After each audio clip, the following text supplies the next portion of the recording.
This is the vSeeBox V5 Pro streaming box. It is a cable TV streaming box with proprietary apps in which you get video on demand, live TV, sports, all that good stuff at no extra charge. You buy the box and you're done. However, this is the ONN box.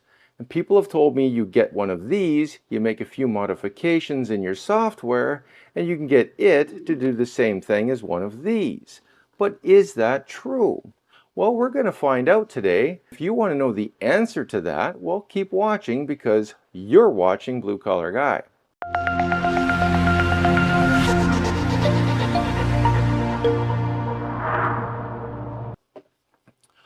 Okay, we're back. So vSeeBox reached out to me and they sent me one of these boxes to review.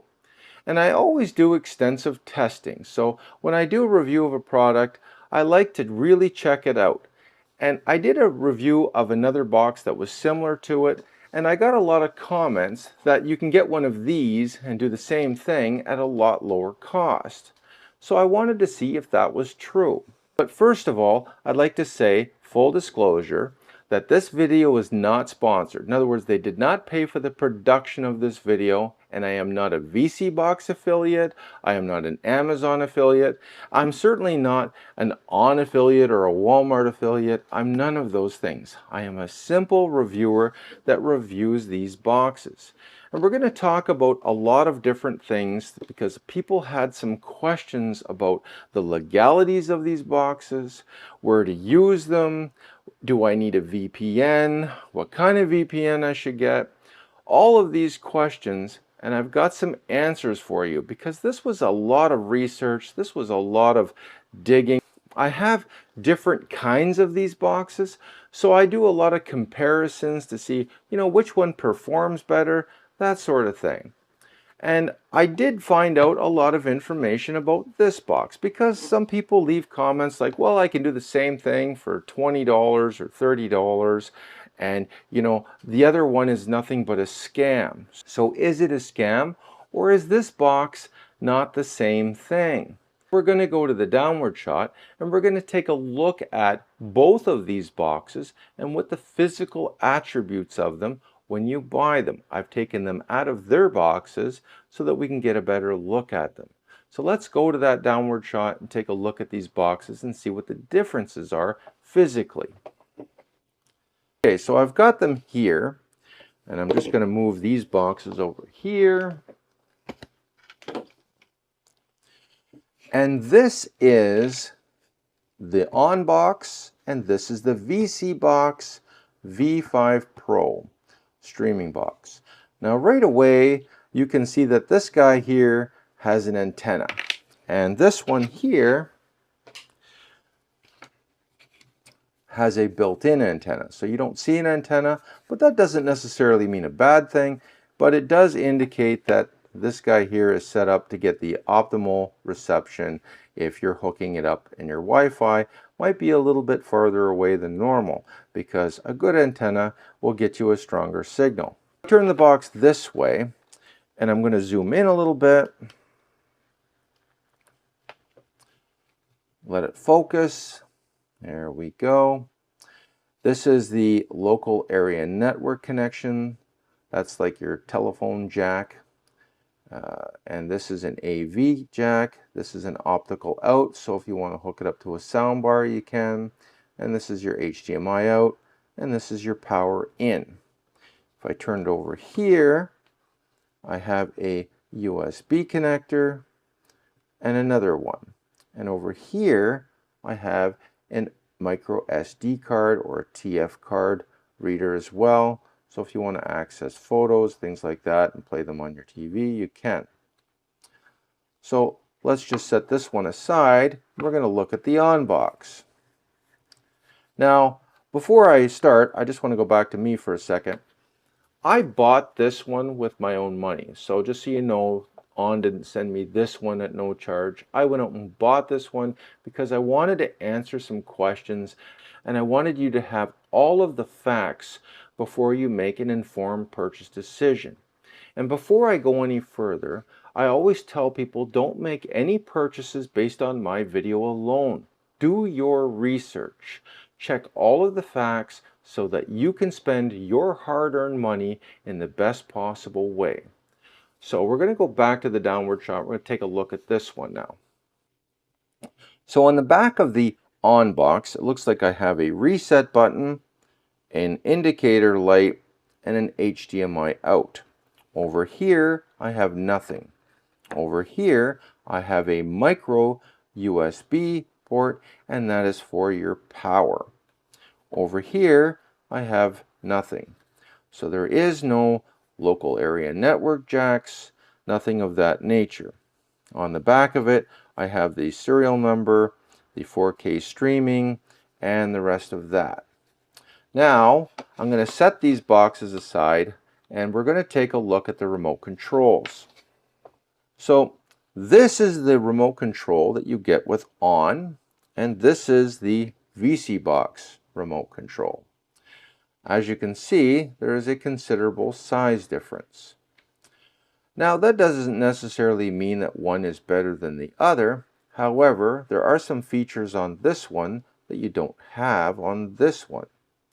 And one of the main features, especially when you're using streaming boxes, is this mouse mode over here. So if you click this button, you will have like a little mouse, and then you can use this to guide it around.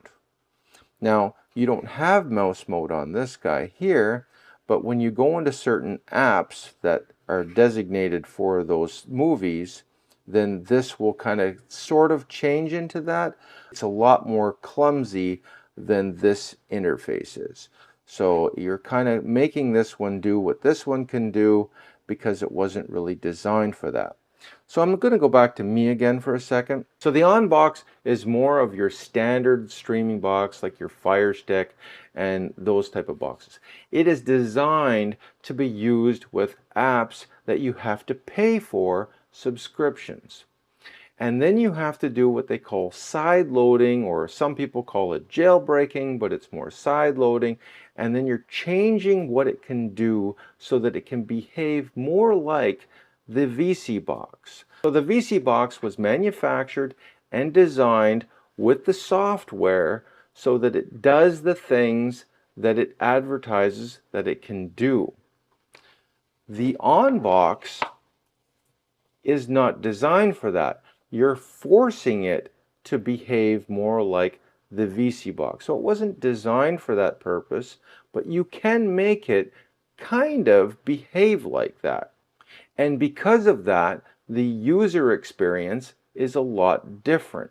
So let's go back to the downward shot. We're going to look at these remote controls a little bit more. Okay, so I have a home button over here. I have a home button over here. But when I hit the home button over here, it's going to take me to a different page. In other words, your original page. And that is the startup page in which you will have your user interface. So when you're using this box and you want to get all of the movies and video on demand things for free, you have to add in side loading apps. So there's a lot of procedures that you have to do to make it behave like this guy over here. This guy comes preloaded with the apps. So all you do is you click on each one and it will download them right away. So they will behave very closely, but not exactly like the ones that you get from your local cable company.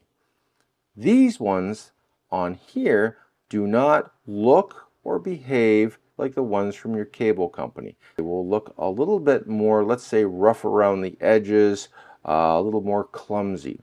And you will also need more knowledge on computers on how to operate this guy in this capacity than this one is. So I'm just going to go back to me and get into a little bit more of what that means.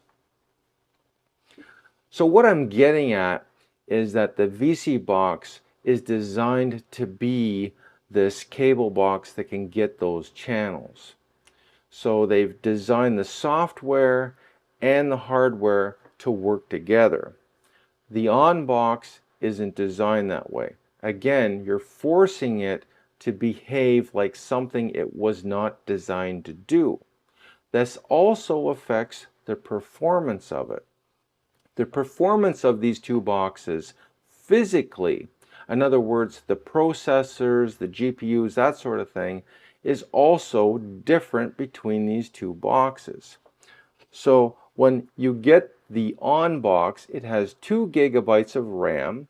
It can do 4K, but it performs better when it's in its original factory mode. In other words, when you're using it with your regular Netflix or your other paid for streaming applications. It actually performs better under those circumstances. When you do the side loading and you try to make it do what the other one can do, it performs at a lesser quality. So you're not going to necessarily get 4K, you might get 1080p or 720 or maybe even 360, but you're not going to see a lot of 4K content. Now it does have the ability to do upscaling, which is actually kind of surprising. However, you need to go into the settings and find that and get that activated. When you activate upscaling, it's going to put a little more strain on the microprocessor because now it's got to upscale, and then things can get a little bit slow, possibly a little glitchy. So you're going to have to tweak this one. This is the kind of thing that you really have to tweak, you really have to modify, you really have to go into the settings and play with the settings to get it to perform the best that it can. So let's go back to the downward shot and continue to look at these remotes. So on this remote, when I feel it, and I know that you can't feel it, it feels very velvety, very smooth. It has a very premium feel to it. It's sort of like a smooth rubber on higher end remote controls. You can also buy spare remote controls for this. You cannot get spare remote controls for this one, at least not ones that say on them. You may be able to get some kind of Google remote, but I don't think you're going to be able to get something like exactly like this. So on this remote control, I don't know if you can get replacements on it or not. I do know you can get replacements on these guys. Now, this one here also has some audio controls, some EPG controls, some information controls, because the software that's on this box is designed to work with this remote control.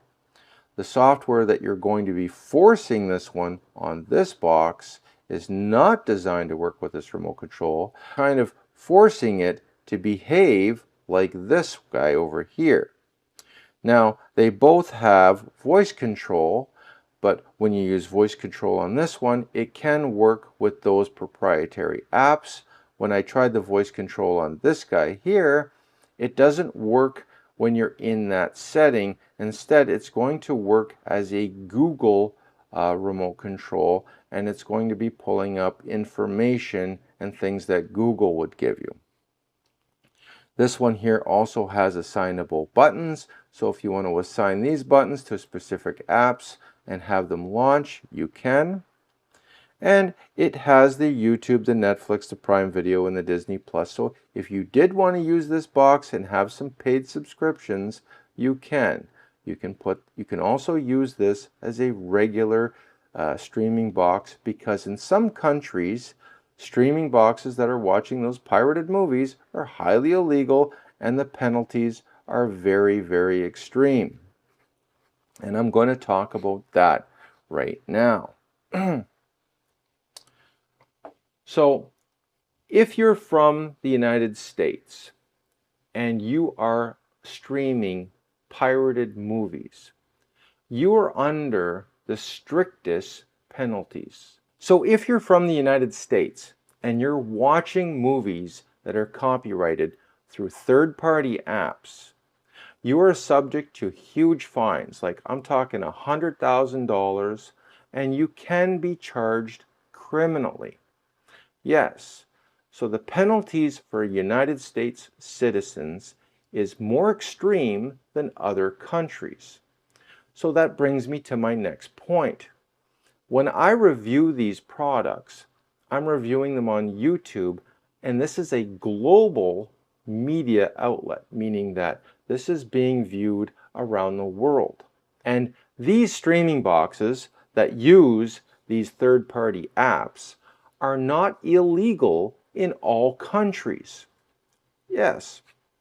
So if I'm in Somalia, I don't even need a VPN because that country does not honor any copyright infringement. In other words, you can stream it, and if, let's say, Paramount or one of those places contact that country, they're not going to throw anybody in jail, they're not going to fine anybody, there's no penalty for that. In Russia, they actually recently released a statement saying that they encourage people to stream pirated movies because they are not enforcing that rule anymore, given that the United States and Russia is no longer getting along. So before, they were throwing people in jail for 12 years, but now they're not doing anything about it because of the political relationship between those two countries. So I live in Canada, and if I stream a pirated movie, it is not a criminal act, meaning there is no jail time. It is a civil act, meaning that people can sue you, and the fine, I believe, is $5,000. I'm going to put it in the corner. I found some information on it. It's about $5,000, which is not chump change. It is still a substantial fine, but Canada does not pursue these things in a criminal way. So they don't give out huge fines like $100,000, but they do give out $5,000 fines, which is something that the average person can actually come up with. So that is the laws in Canada when it comes to streaming and things like that. Why do people still use these boxes in Canada if there is a potential of getting sued for $5,000? After all, that's not small potatoes. Well, if you get a VPN, it's like having an unlisted phone number, except that you can pick whatever country your phone number is coming from. So if I want to say my VPN is coming from Russia or Afghanistan or one of those countries, when they trace it, that's where it ends up going, and therefore my number is basically unlisted. So how do those companies that sue you find you? Well, they find you through your internet service provider. And what they do is they trace it, and they find your internet service provider, and they send them a warning letter. They would say, who is streaming our content, because our content is copyrighted and we demand that somebody pay for this because it is copyrighted content. So they'll send this to your internet service provider, and your internet service provider is not going to protect you, especially if they're related to a cable company like Rogers or Shaw or one of those guys, because they want you to pay the $140 a month for that service. They don't want you to get it for free. So basically they give you up. They'll say, oh yes, it is blue collar guy, he's streaming your movies, here's where he lives, here's his phone number, here is all his information, because he had to give it to us in order to get his Wi-Fi, because you have to give them all that information, and they will gladly hand it over to them, and then you're going to get either a lawsuit in the mail, or you're going to get a warning letter. So they may just give you a warning initially saying that, well, we're not too sure which person in your family was watching this content, but we would like you to stop doing it right now. This is your warning. If you continue to do so, well, now we're going to send you a fine. We're going to sue you, and that's how it works from there. They're going to pursue legal action against you. So how do you protect yourself from them finding you? Well, this is where a VPN comes in. So what you're doing is you're using your internet service provider to connect with another server, and then that server is now doing the searching and streaming for you, and then when they do the trace, it goes to that server, and they don't keep logs on those servers, so that if that company with the copyrighted material was to approach them, they say, well, we don't keep any logs, and because our server is in one of these countries in which we don't have to turn over that information, you're out of luck, which means that you now have the privacy, nobody's going to trace it to you. And this is why a lot of people say that if you're using one of these boxes and you're in one of those countries, that you need that VPN to protect you from that type of incident. So a lot of people that own these boxes are in the United States. So even though the penalties are the highest in the United States, these boxes are the most popular in the United States, but people use VPNs, so they have that peace of mind so that people don't trace it back to them. This brings up one more question, and I'm just going to answer it very clearly and very briefly. I'm not going to get into ethics.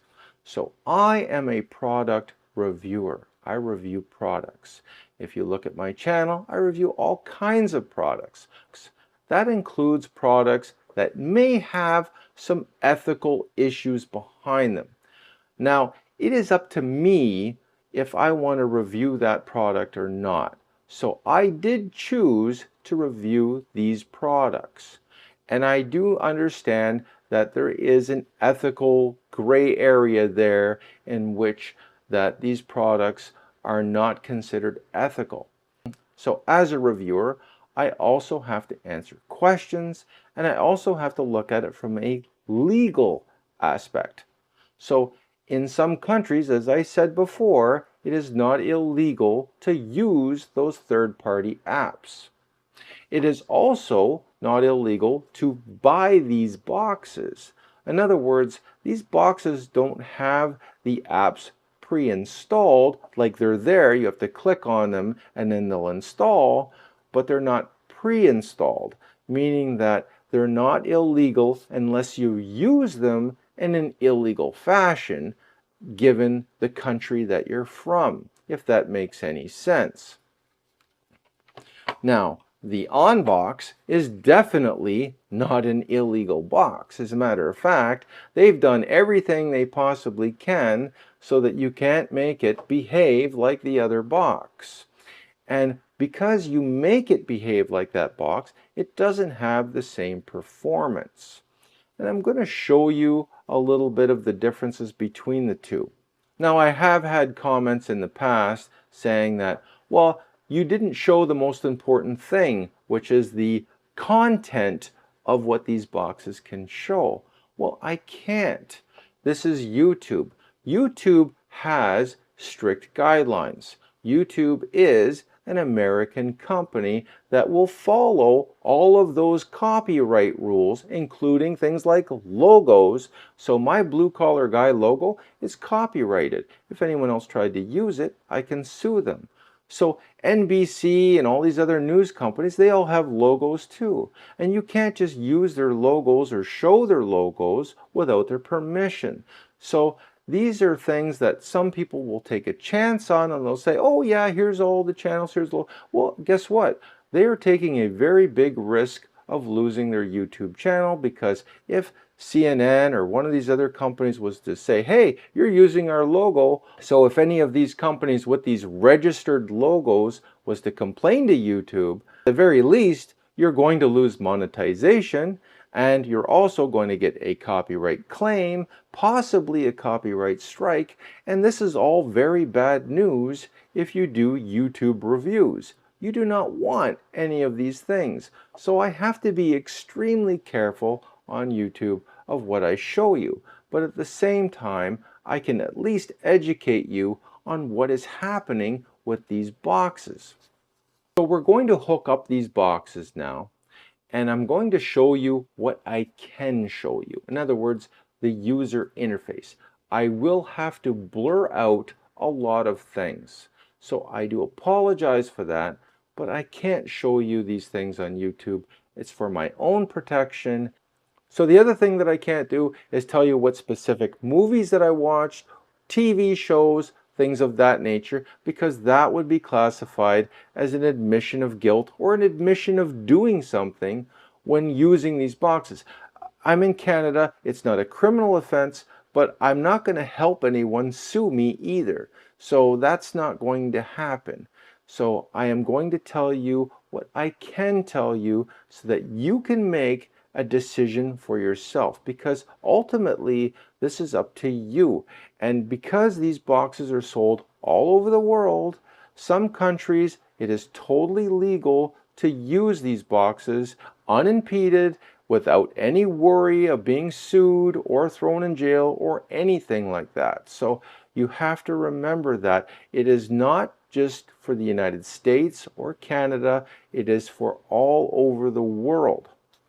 So before we hook up these boxes, I wanted to show you the adapter. So this is the one for the vSeeBox, and this is what it looks like. It's a pretty decent power adapter, and it uses a barrel style plug, which is actually quite good. And it comes with a nice long cord, and this is what it looks like. It actually feels like a pretty decent size adapter. It has some size to it, it has a little bit of weight to it, so that tells me that it's going to last. Now this is the adapter for the ONN box, and it is considerably smaller, which means it's not going to do very well in heat dissipation because it is going to get warm. And the end plug is micro USB, which is not the greatest. They could have at least went to USB-C, if you catch my meaning, but you know, I would have thought a barrel plug would have been better than this. Part of it that comes with it is probably not as good as the one in the vSeeBox. So the hardware itself, so my point is that the hardware itself is of different quality. The processor in this box and the GPU is more powerful than the one in this box. Yeah. Let's hook up these boxes and see what the user interface looks like, and I will show you how the mouse mode works in here and how there is no mouse mode on this remote control. And by the way, the feel of this remote control is not as premium as the one on the vSeeBox. So, you know, but considering the overall cost difference, it is understandable. Let's start with the vSeeBox, and then we're going to go to the ONN box. Put myself in the corner here. So the first thing I do on these boxes is I connect a VPN. So I don't just have any regular VPN, I got NordVPN, and I didn't get the irregular package, I got their highest package that you can get. Now I'm just going to go back to me for a second. Okay, so before we begin any further, I use NordVPN. Now, I just chose it for myself because I thought that it was the best performance VPN out of all of them. Now, I also got a dedicated server, meaning that I'm the only one using that server. It costs a lot more money to do that, but you get better performance. If you go to certain websites, like let's say I'm on my phone and I'm using it, and I go to certain websites, normally if they recognize a VPN, they won't let you in. They'll say, no, you can't connect, there's something wrong here, and they'll block you. So if you use a VPN with a dedicated server, that doesn't happen. You will surf just like you normally would if you didn't have a VPN active at all. So it gives you that ability, that extra, I guess, privilege. So, but having a VPN gives you that unlisted phone number, that anonymity, that privacy that a lot of people like to have. So this is why I did that. So I did not buy the cheap package. I got a very expensive package. I think it was $250 for 2 years, plus another $100 per year for the dedicated server. So I also got protection on my email. So if anyone tries to use my emails on the dark web or try to do identity theft on me, everything is scanned continually so that I'm not getting hacked. And because I have a YouTube channel, I do not want to get hacked. I absolutely don't want to have anyone trying to steal my phone number. So I went from two-factor authentication to multi-factor, which means you're using digital keys. So, you know, I went to the extreme to make sure that I was protected, because when you're using boxes, or you're using third-party apps, or you're using things that are not certified, you definitely want to make sure that you have the most protection available to you. So I went more than a lot of people would, in other words. So most people would get a VPN, they would pay $100 for 2 years, and that would be it. So just to let you know, I went to extreme lengths, not your typical lengths, okay? So I just wanted to be clear on that. So let's go back down and take a look at the user interface. So this is my dedicated server. So it's in Canada, it's in Toronto actually, and that's the number of what it is, and that server is mine and mine only. So I can use it, and I can connect up to 10 devices. So if I need to connect more than that, then I'll have to buy another VPN and do it all over again. So this is what that looks like. Now if I go to the home screen, and I am going to have to blur out some stuff just to warn you. So this is the home screen. So I am going to block out, the Google Play Store and Prime Video because, like I said, those logos are copyrighted. So is Netflix's, so is YouTube's, So a lot of these are dedicated. Now the one that says settings here, this is vSeeBox's logo, and I can use that one. And the one for the speed, the Analti, I don't think they're going to give me any problems, so I'm going to show that one. And this one is also connected with vSeeBox. This is for like mirror casting and screen casting, things like that. So, and then there's your initial setup, and then you've got your file manager. So under the initial setup, if I click on that one, I can choose my language. I can also choose my display. So if I click over here, I'm just going to go and so I've got English over here. So if I click on that, now I've got display. I can only have 1080p 60 Hertz because I'm running this through my video switcher, and it is not a 4K video switcher, so I am limited. But on my TV, it let me go to 4K. Now, if I go over here, I can scale it according to the size of the screen, so you can adjust it and make little tweaks and scaling. And by the way, I'm just going to go back to me for a second. In the ONN box, they don't have those features. They do have some features when you're in the Google mode, and we're going to show that, but there is no features when you're using it with those apps. So it is a lot more difficult to use in those settings than it is when you're using it in its home screen settings, so to speak. So we're going to go back to the downward shot and continue on. So now I've got the daylight savings time, your time, and you can choose Ethernet or Wi-Fi. And of course you have your disclaimer notice, and this basically just tells you so I'm just going to go back to me.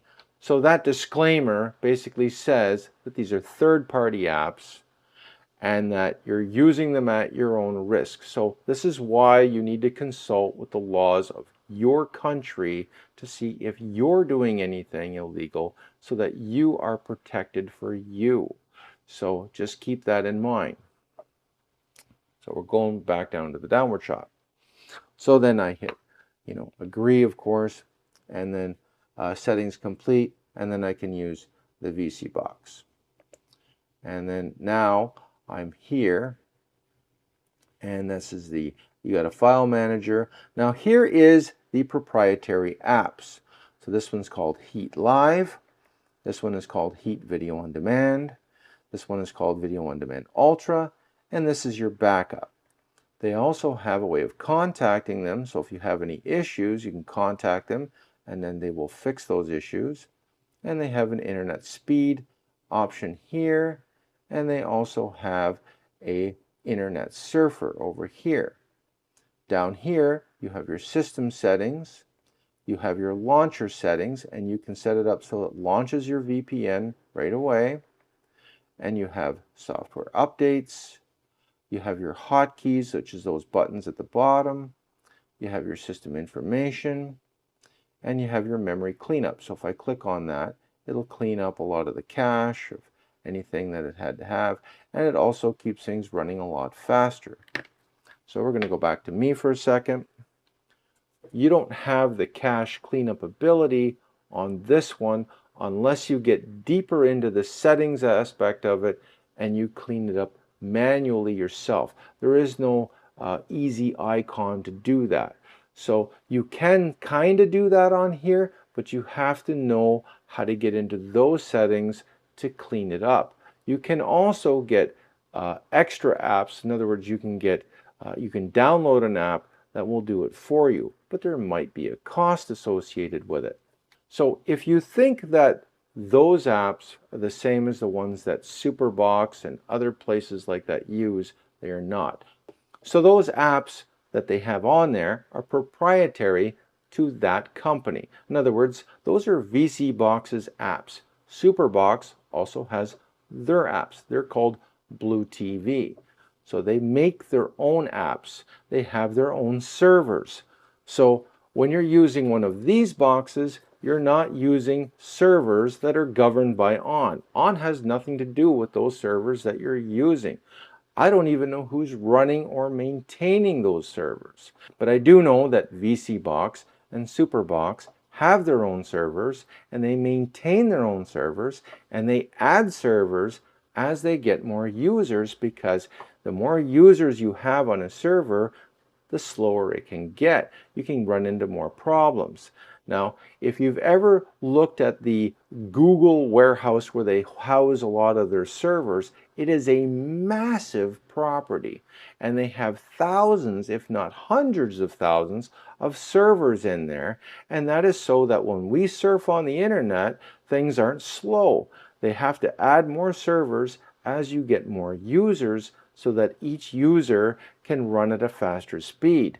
So you've got people downloading things, watching movies. So like on YouTube, for instance, there is a lot of servers linked up to YouTube. Otherwise, you would click on it and you would just see the circle thing over and over again. It might take 5 minutes to play something. So they don't want that. So they have to add more and more servers. They have to upgrade the speed of their servers, things like that. So who is maintaining the servers for ONN? I have no idea, but I do know that you're not paying them to maintain those servers because you're just using them, if that makes any sense. So let's go back to the downward shot, and we're going to go into these apps, because when you first click on them, you have to download them. I've already done that, of course. We're going to go back to the downward shot and take a look at these apps some more. When you click on these apps, it will automatically take you into a TV show. If you were watching your last TV show, it will remember where you were. So if I click on this, then I can go into these categories over here, and I can click on that, and then it will tell me different channels. So if this is the last one that I watched, and I'm blurring everything out, just so you know, I have to blur out logos, I have to blur out everything, and this is what it looks like. So I'm just going to basically focus on the menu system over here on the left hand side, just so that you can see that what you get. It also keeps track of your history of where you were, so if you want to go back, you can. And that is also another difference between this box and the ONN box, because you're not going to have a lot of those features. So, and then this is what the live TV looks like. You've got sports, and then under each one of these categories you have these subcategories, and they're all, of course, they're blurred out because those are copyrighted logos and I can't really show those. So now we're going to go out of here, we're going to go back to the home screen, and now we're going to go into the video on demand. So now we have the movies, and I've had to blur out the movies because, again, they're copyrighted movies. And I can click on here. It also has a help screen, so if I click on help, it will tell you, what happened. Did you have anything crash, serious buffering issues? And then you can submit the feedback so that they can continually improve the performance of your viewing experience. So I'm just going to go back to me. So vSeeBox doesn't just sell these boxes, they maintain them. They maintain what they can do. When you sideload one of these guys, nobody is really there to help you. You kind of have to do it yourself. So you're self-maintaining what you need to do to make these function. So that is a key difference, is that there's someone looking after you, and over here you're looking after yourself. So you do need to have more computer experience if you're using one of these. Now, you do need a little bit of computer experience when hooking up these other streaming boxes, but you can navigate these situations, and you can also get someone to do the initial hookup, and once it's initially hooked up, then it's pretty easy to use after that. You would need a lot more help with this guy.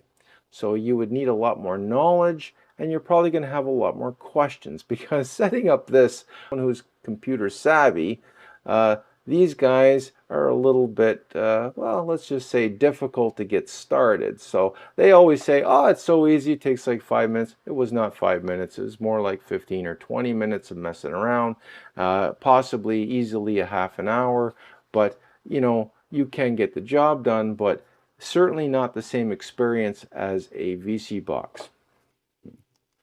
So now I'm just going to click backwards out of here, and I'm just going to take myself off the screen because I'm blocking here. This is for TV series, and this is for movies. So if I click on movies, it'll tell you all the newest movies, and it'll tell you all action, adventure, animation, comedy. So it categorizes everything for you. Family, fantasy, your history, horror, music, mystery, romance, science fiction, thriller, TV movies, and war, westerns, that sort of thing. And of course that is back to the top. So you don't have to scroll all the way back up. You just click down there and away you go, which also makes it easier to use. Now if I click out of the movies and I go into the TV series, it'll do pretty much the same thing, but with TV series, all the different categories. Crime, documentary, drama, family, history. And you can also list your favorites: musical, news, reality, romance, sci-fi, fantasy, soap, talk shows, and politics, and of course westerns, and back to the top. So I have to blur everything out. So again, I apologize, but that's the way it is. Put myself in the corner again and go back. So now when you go up to here, this is the history of what you've been watching. So you can click on that, and then you'll have your history.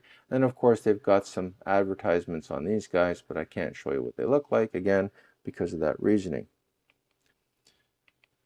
So let's go back to Video On Demand Ultra. What does Video On Demand Ultra do? Well, let's just wait for it to load. Okay, so Video On Demand Ultra is very similar. It has movies, it has TV series, and it has a search area. So if you want to search, I'm just going to take me off the corner here. And of course it has favorites.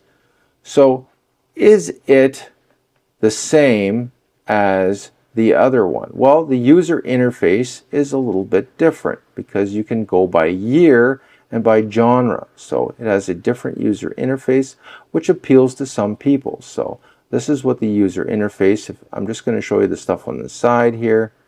So this is what that looks like. And then of course back to the top. So the user interface is a little bit different, but some people might like this better than the other one, so that's why they give you this. Put me back in the corner. And then we're going to click out of here because the TV series would be, actually I'll show you the TV series. It's the same thing. So, goes by year. And they've, I think this stands for Hulu and other companies, but how they do their abbreviations, I'm not too sure, but this is what it looks like. And back to the top. And me back in the corner. All right, so, and then they have an ad over here. I can't show you what that is because, again, copyright. And now we're going to go to backup. So what is backup? I'm just going to go back to me. So this company and SuperBox and other companies have a backup system so that if one goes down, they have a backup. The backup, I believe, is using different servers. So this way, if one isn't functioning, they don't want their customers to be unhappy, so they have a backup system in place which has a duplicate set of movies and things like that, but the user interface is also a little different as well. So we're going to take a look at that and see what that feels like. Okay, so backup, and it's going to load. Okay, so now we're going to show you what this interface looks like. Now I've had to block out this TV show obviously because I don't want you to see what it is, but you can sort of see what it is, but I blocked out the majority of it. And now we're going to go and I'm going to show you what's important. On the left hand side there, you're going to notice that it's got a different type of user interface. It kind of flips around a little bit, but this is kind of like a backup, but it gives you all your sports, all your local, all your national, and it keeps track of history, like, where you were, all that stuff, so that if you need to find where you were, you can find it really easily. And I'm just going to scroll down. You got Canadian, Latino, Peacock TV, UK channel, and a lot of 24/7 shows as well. And of course, these ones, the next one down here is specific to UHD 4K channels, UHD 4K content, Paramount, NFL, MLB, and all the sports pay-per-views. The MLS, Peacock events, Maximum events, like, your fights and all that other good stuff. They're all on there. So the Fight TV, and double NCAAF, and EPL division, all that. Because I'm going to take myself off the screen so that you can see the last two categories. So as you can tell, there is lots and lots of access for content. So there's no shortage of content. I'm going to scroll all the way to the top. You've even got a search icon so you can search for anything specific if it's available to you. So I'm going to go back to me right now. Okay, so that is what the user interface looks like on the vSeeBox. As you can see, it is very organized. It's very polished. You go to these things, you click on them, everything just seems to work. Before we go any further, I wanted to show you how mouse mode works. So on the vSeeBox and SuperBox, they have an actual mouse mode, and the remote controls can control this mouse icon around the screen. And it's a lot easier than that of the ONN because it doesn't have a mouse mode. So I just wanted to show you that because that's kind of important. So now I'm just going to take myself off the screen, but before I do, I'm going to switch over to the downward shot. Now we have this button right here. This is called mouse mode button. And when I push that, it's going to have a little icon pop up. And I can control it with this little keypad over here. So we're going to switch over to that other screen now, which is right here. And I'm still in the corner, and I'm going to click on it. Now if you look, I have a little mouse mode that I can move around. And I can kind of control, so if I click on here, see, I can sort of control everything in mouse mode. Now, if I click out of mouse mode, the icon's still going to stay on there for a few seconds. It will eventually disappear, but if I click on it again, now I'm just clicking on, I'm not using the mouse, I'm just clicking on down here, and I'm moving around using the keypad. So the mouse mode is no longer controlling anything, and as you can see, it just disappeared. So if I click on it again, the mouse mode comes back. Now where this comes in handy is if you're using it to surf the internet, because you're going to need a mouse icon so that you can click on certain things that you can't use on the other interface. So if you want to click on those things, you can. So for instance, if I click on here and I go into the browser, there's a browser I believe over here. Just a quick note also, here is an app store that they have, and you can get additional third-party apps if you so desire, but you don't really need them.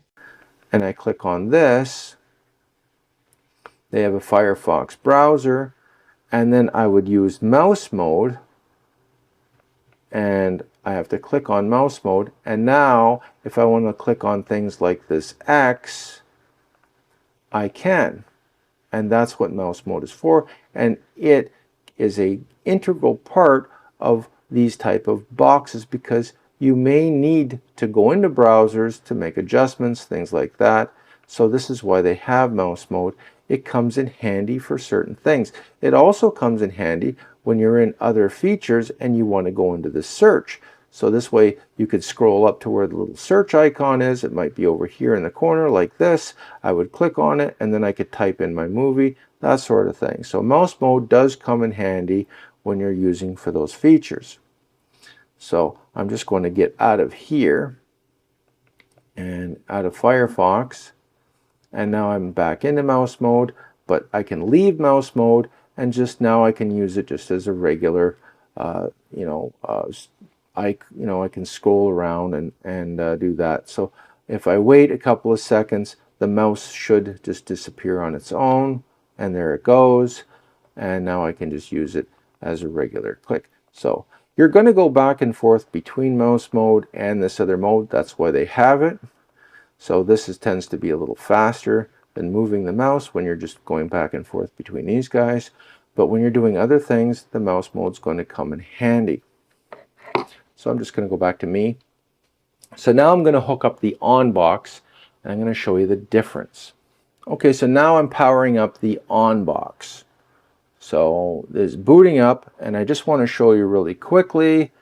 This is it. I've hooked it up. I want to let you know there's no monkey business going on here, that it's really hooked up, and I'm using the on box, and I wanted to show you that everything is on the up and up. So this is the on box, and it's plugged in HDMI straight into my video switcher. So let's go back to the screen, and here is the boot up screen when you're using the on box. Now I did install my own VPN on it, because obviously if I'm going to be using it in the capacity that we are, I'm still going to use my VPN. And I've also got, like I said, my own dedicated server on the VPN. So now when you scroll around on the on box, you've got a very similar user interface that you do when you're using a Google box. So now here's your, I'm going to block out, I have to blur out these guys, but your Netflix, your Prime Video, all that set of stuff. Now the ones I'm not going to blur out is this one here. It's called Downloader. So in order to make this box behave like the vSeeBox, and again, I'm just going to go back to me for a second. So I just want to reiterate that I'm forcing this box to behave like something it was not intended to be used for. And as you reprogram it or add software to it, you get all kinds of warning labels, because it will say you have to deactivate this, you have to install unknown apps. You're basically trying to change it into something else. So you're reconfiguring it to behave like something completely different. And that is kind of a big deal, because the box wasn't intended to be used like that. So we're going to go back to that screen. In order to get this box to do what the other one does, you have to reconfigure it with this app called Downloader. Then you also have to, and I'm just going to show you, download this app here. It's called FlixVision, and this is the one with all the movies and other stuff on it. You also have to go into here, which is an unlinked thing, And what this does is it allows this to work. Then in order to get this to work, you also need these guys here. These are called media players. So I'm going to go back to me for a quick second. So you need to do a lot more work to get it to function like that. You have to have media players, you have to have FlixVision, but you know, we're going to get into what you actually get when you do that. I'm going to click on FlixVision and show you what you get after you spent the half an hour or so to reconfigure it, because it is not a 5-minute thing. I don't know who's doing it in 5 minutes, but I couldn't get it to do it in 5 minutes. There was a lot of messing around with this thing to get it to do this. So just to let you know, your experience may be, maybe you can do it in 5 minutes, but I couldn't get it done in 5 minutes. It took me about 15 minutes, I think, maybe 20 minutes, but I'm actually quite computer savvy, and I already know how to get into developer options and things like that. And it still took me longer than 5 minutes. So I'm just letting you know it's not going to be that convenient. Okay, so now I'm into FlixVision. I click on FlixVision and it's going to load. And I can't show you any of the movies, of course, but I can show you the user interface, and it's showing, you know, movies right now. Now, if you look on the left-hand side, I'm just going to take myself off the screen so you can see better. Now I have movies, TV shows, filter, anime, and then of course this is for adult movies, like you know what I mean by adult movies. This is live TV, favorites you can put over here, and then you've got settings, more, and then under more, you know, watched playlists, and of course they're always asking for donations, and then check updates, things like that. So you know, you'll have to click on here every now and then to see if there's an update, and then it's going to pause, and then it's going to say, oh, there is an update, but we'll say later for now because we're not going to mess with that. And we're going to go into movies. So the reason why I'm going into movies, because I'm going to play a movie and show you what that experience looks like, but I have to block out the movie. So right now I'm going to play a movie. Now I have to blur out everything, so again I apologize, but hey, copyright, so I can't do it. So, but I do want to show you what happens when you play a movie on these on boxes.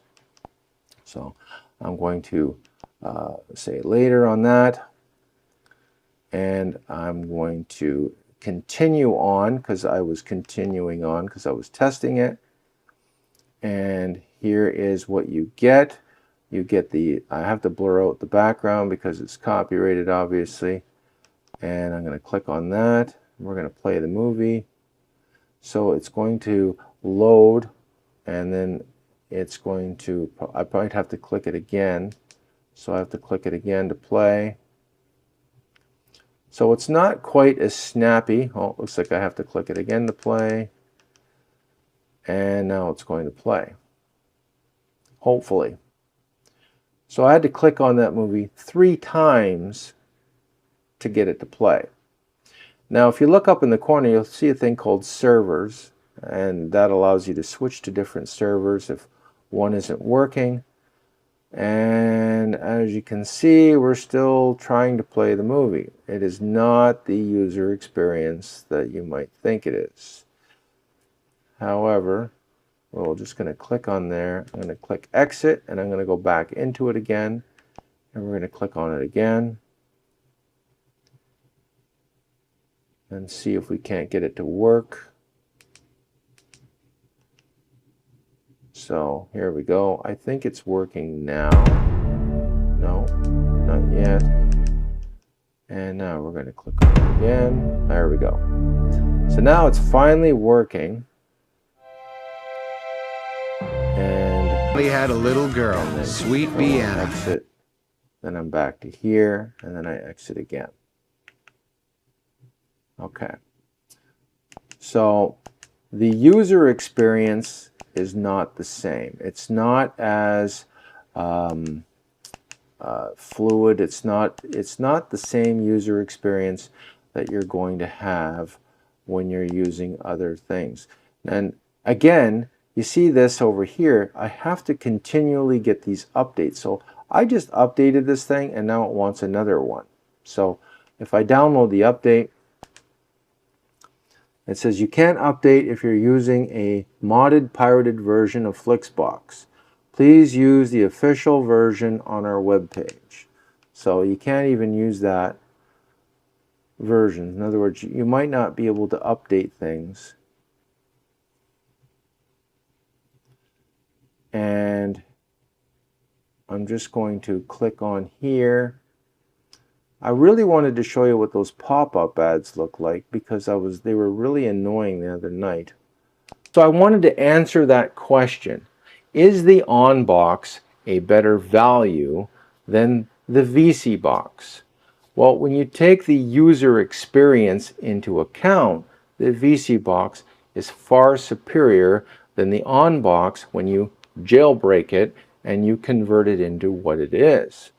It's going to be a lot more difficult to get a movie to play. There is no customer support, so there's no one that you can call or email or anything like that saying, hey, this movie isn't playing, fix it for me. Nobody's going to fix anything for you.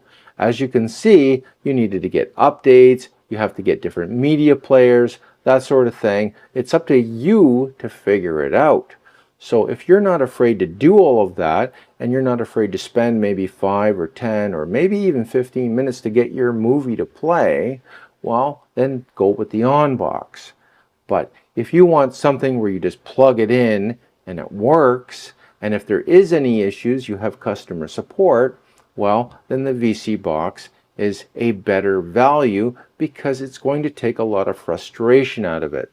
So you do have to pay more money for that frustration-free experience. In other words, that professional user interface, that ability to just turn it on, click on the movie, and away you go.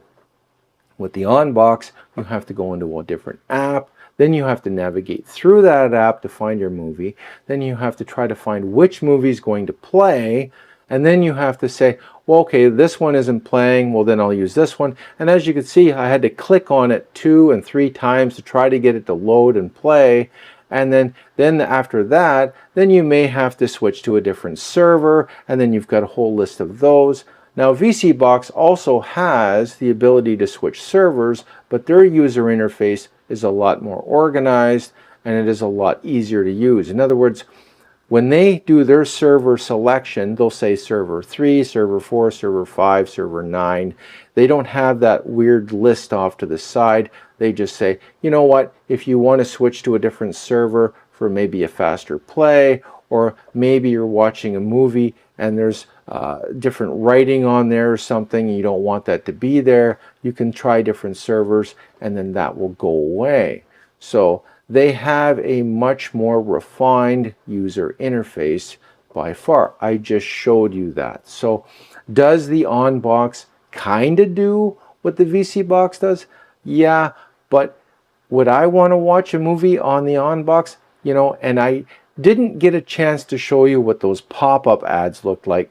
Tonight, I was having issues with pop-up ads. So an ad pops up in the corner, it'll say, hey, do you want to buy this? And then one will pop in the middle and they'll say, hey, do you want to buy this? And if you want to make those go away, you have to buy an ad blocker. So this is kind of similar that when you're using your computer to navigate around and things like that. So these little ad blocker things, you know, that you have to get is, you know, they can be an issue. Now, one thing I will say is that my VPN may have fixed that issue because, again, I'm using a VPN which is pretty expensive compared to what a lot of people would get. So there could be an ad blocker built into my new VPN system, and that's why it didn't show up this time. But I did see an ad pop up here and pop up there, and I did find it annoying, and they were popping up every 1 to 3 minutes during the movie, and that was really annoying. The other thing is resolution. Because you're going through different levels of software, that is going to affect your resolution, and the performance of the box is going to be affected by this. Now, one thing I will give credit to ONN for is they do have an upscaler, but you have to find the settings and you have to activate that upscaler, and that's going to put more stress on the CPU because now it's got to upscale things from a lower resolution to a higher resolution.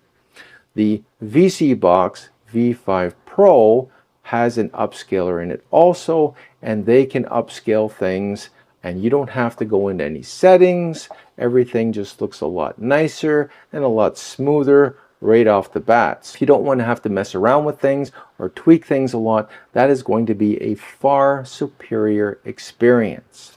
So now I'm going to talk about one other issue that a lot of people ask me questions about, and that has to do with malware. So a lot of people have said that these boxes, the vSeeBox and other boxes like it, have malware embedded on the box.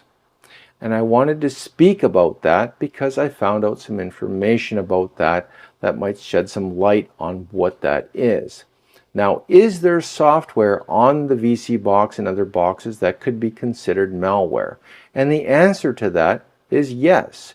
There is specialized software on there that can be controlled remotely. Now, the boxes can be controlled remotely. They can be given commands remotely to do various things.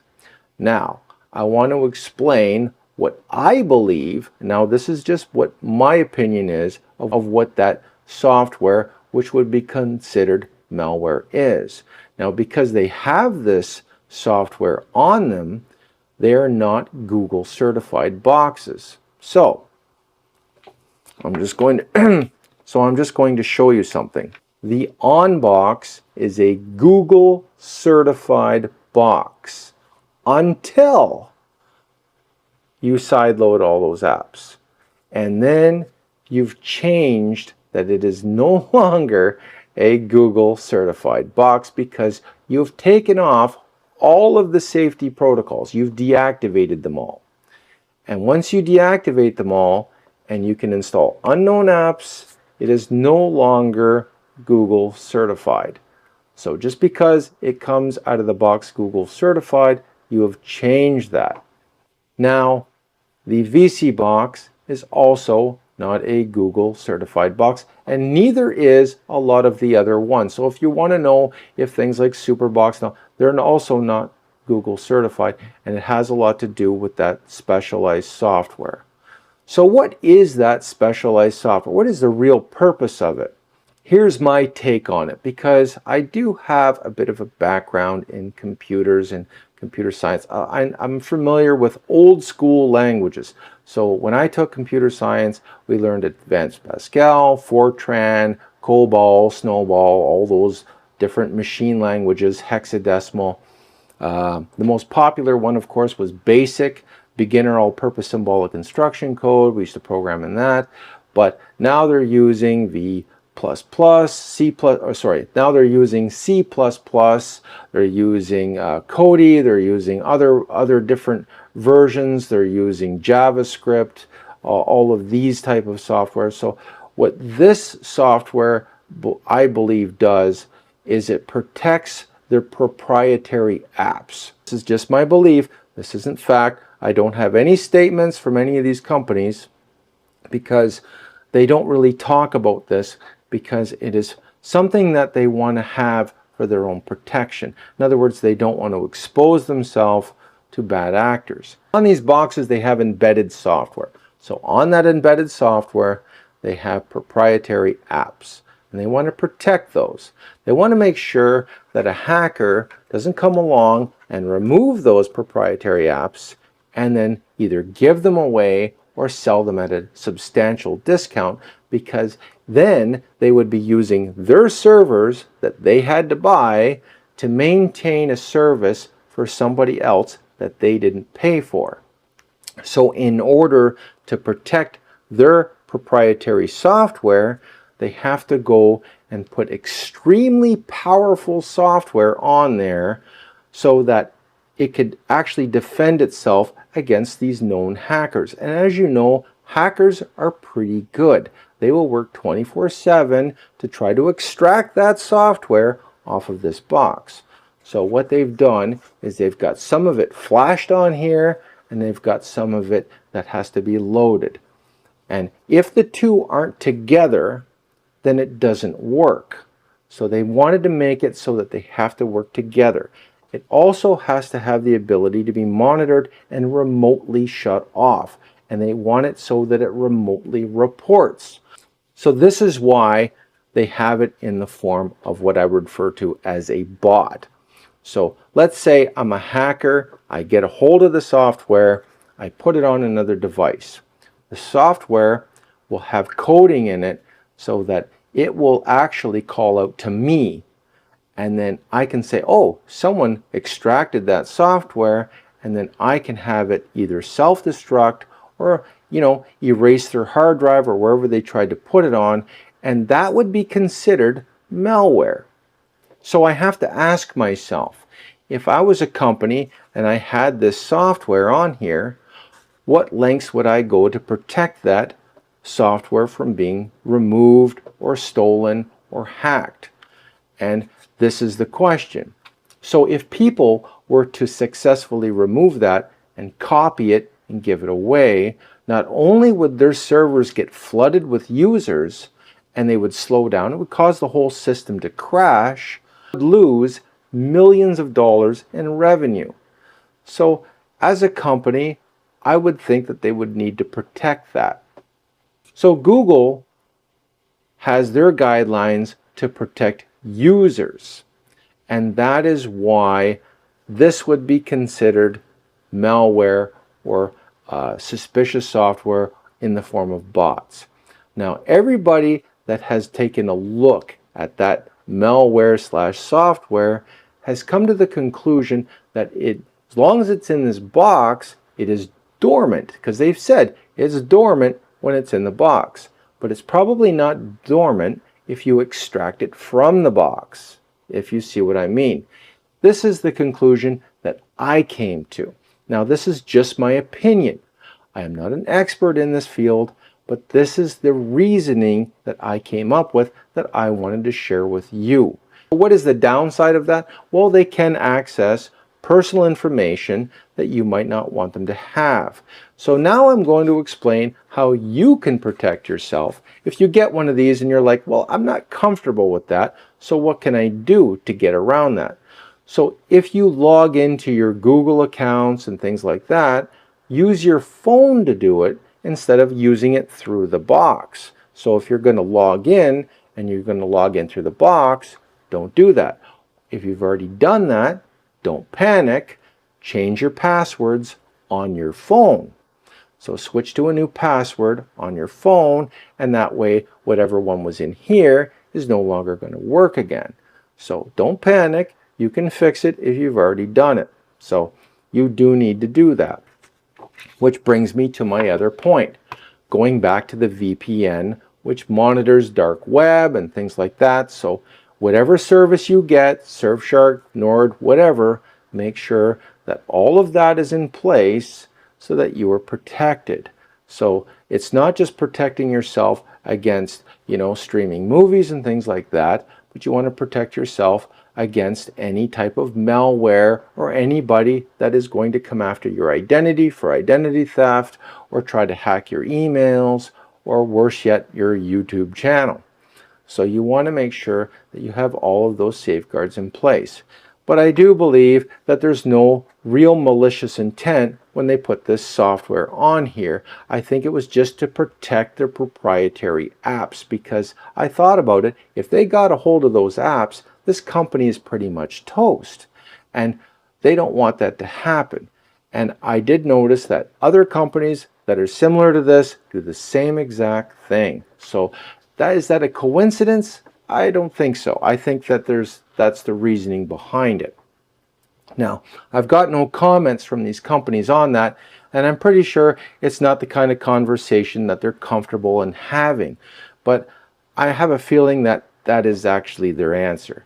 But they don't really share that because then they're sharing that with the hackers too, right? So the hackers themselves will say, oh yeah, okay, well, maybe we'll work on that and try to get around that, you know. But as far as I can see, the box and the software have to be linked together to work. Without one, you can't have the other, and that was by design. That's why you don't see those apps on this box. So, is this box just as good as a cable box from Shaw or Bell or one of those fiber places where they give you one of their cable boxes? Well, when you're going from channel to channel, it's not going to be quite as snappy. In other words, it's not going to be instantaneous. There's going to be a 1 to 5 second delay between clicks. However, still 10 times faster than that, but not quite as fast as a Bell box or one of those. So it does require a little more patience, but just a little patience, not a lot of patience, and I think it is quite livable, to be honest. And for me, it works just fine. So that's it for this video. I really want to thank vSeeBox for sending me out the V5 Pro. Now they're going to send me out another box, but I'm not too sure when that's going to happen. It's a different model than this box. It has some different specifications, and we'll check it out. I'm not sure when it's going to be here or if it's going to be here, but we'll find out if that happens. But if I do get it, I will definitely do a review on it and let you know the difference between this box and that box. I understand it is one model above this one. It has more memory, more storage, that sort of thing. And we may even compare it with the SuperBox S6 Ultra to see what the differences between those two are. So take care, be safe at work, and I will see you at the next video. And if you have any questions, leave them in the comments and I'll do my very best to answer them for you. Bye.